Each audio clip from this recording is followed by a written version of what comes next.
Hi, I'm Carl Azus for CNN Student News. Today is December 7th, 2016, National Pearl Harbor Remembrance Day in the U.S., and that's what's first up. It was 75 years ago that the nation of Japan attacked the United States naval base at Hawaii's Pearl Harbor. Japan, Germany, and Italy, known as the Axis powers, were at war with China, Great Britain, and the Soviet Union.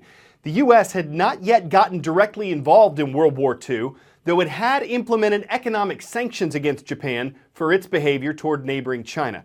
The Japanese plan for Pearl Harbor: destroy the American Pacific Fleet there. Japan kept it a secret by continuing peace talks with the U.S. until the day of the attack. The air and sea assault crippled the base and killed more than 2,400 American servicemen and civilians.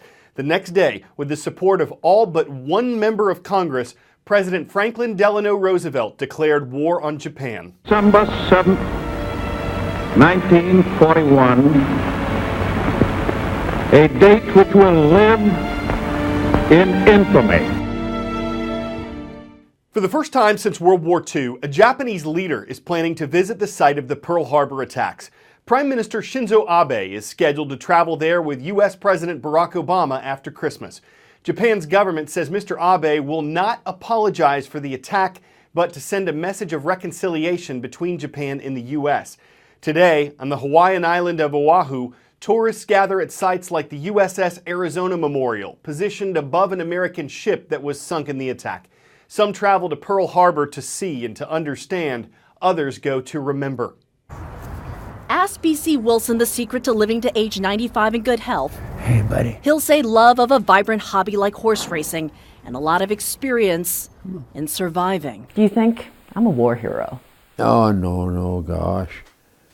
You see just the opposite. You think what you could have done or didn't do. The Japanese have attacked Pearl Harbor. 75 years ago, Wilborn stood aboard the USS Maryland as the Japanese launched an early morning attack on Pearl Harbor. Wilborn, just a 20-year-old first-class petty officer in the Navy. What did it feel like to be in the middle of that? I didn't have no fear, because I see everything that's happening, and it just seemed like it was unreal. Daughter Edie and her husband Ron. They pay a big price for us to be free. How old are you here? I was 24, 25. They had pictures and saw their father's Purple Heart, but Wilborn never talked about World War II until, for reasons no one can explain, a few years ago, Just started talking. I'm sad to say I didn't have a tape recorder to get it. And he hasn't stopped talking. Wilborn sharing horrors, the men he couldn't save aboard the capsized USS Oklahoma. You'd hear the tapping on the wall. People in there, I guess, thinking they're going to get rescued. After about 2 days, maybe in the third day, stop, no more. More than 400 men died on the Oklahoma. 75 years later, you can still recall that sound. Oh gosh, yes, and I thought it was about the saddest thing I saw in the Navy. Because, I don't know, you seem so helpless. Unlike many survivors, Wilborn never went back to Pearl Harbor. That's changing this year. 75 years later, he's returning for the first time since that day of infamy. What changed? Why did you start thinking about it? It's a sad day, but I don't know. You try to get it out of your mind and it don't go. So this survivor faces one last battle of his own memories. Kyung La, CNN, Collinsville, Illinois. Powerful report. Well, up next today, we're talking about bacteria, as in, the tiny single-celled organisms are involved in everything from causing disease to fighting disease. They're at work when things are rotting. They're at work in the process of fermentation. Could their work be harnessed to help us see in the dark, bringing us a future literally lit by bacteria? Paris, the city of lights. At night it comes alive, glowing gloriously as the sun sets. Now imagine this, all these great Parisian landmarks lit by an entirely different light source. we've developed a biological lighting system that works with living bioluminescence bacteria.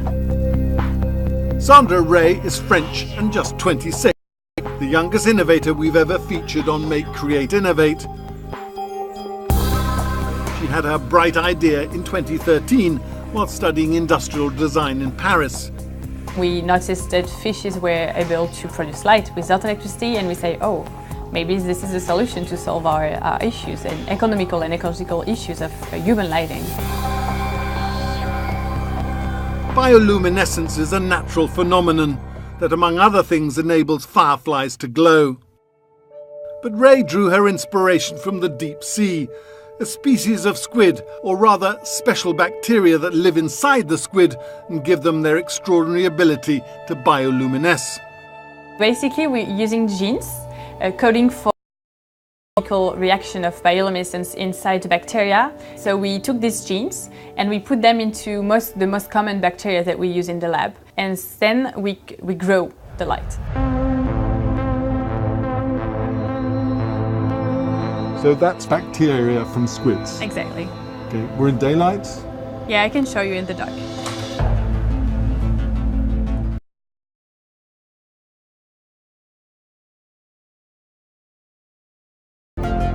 It's just a magical light, and after 2 years now that I'm seeing it almost every day, it's still magical. It's amazing. A demo in a test tube is one thing, scaling up is the challenge. But where better to try than the streets of Paris, where the world's first gas-powered streetlights burned. Ray hopes her bacteria could soon glow. Inside a bus, their supporters are getting a sneak preview. An ethereal, almost psychedelic blue glow gently illuminates the space. How do the people seeing it react? I think they would be surprised. It's a really weird light, like really hypnotic, intriguing. You just want to look at it, and it's just pretty. In the corner, an example of the future Ray sees for urban illumination. We know that the shop windows market is now validated, and we just need to have a bit more intensity to go there, so in 2017. But we also have a lot of interest in the construction industry, in the energy industry. Ray hopes to make this landscape multicolored, a spectrum of reds, greens and yellows. There are still challenges ahead. How to make the light last longer and more intense. We've managed to make it totally autonomous for 3 days. Now it's kind of a night light, so we still have a lot of progress on that intensity, and we know that we can do 10 times more in a very short-term period. If you come to Paris at Christmas time, which I have in the past, there's no city like it. Do you imagine applying this technology here? Totally. I would love to see Paris all bioluminescent.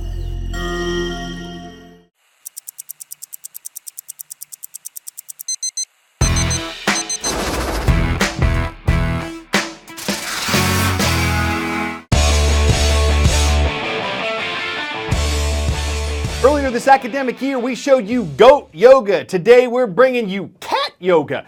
Not necessarily what many of the animals do naturally. This is human yoga with cats, shelter cats, from a no-kill cat shelter in Atlanta, Georgia. They started cat yoga to bring more people to the shelter, but they found that many of the cats who were too shy to socialize on adoption day are more relaxed and interactive around people doing yoga. So as long as they're not catatonic, it's for cats a tonic. And if regular yoga barely scratches the surface of meditation, cat and yoga lovers could find this the pick of the litter. And it's pretty amusing to look at. That catalogs another edition of CNN Student Muse. I'm Carl Azus.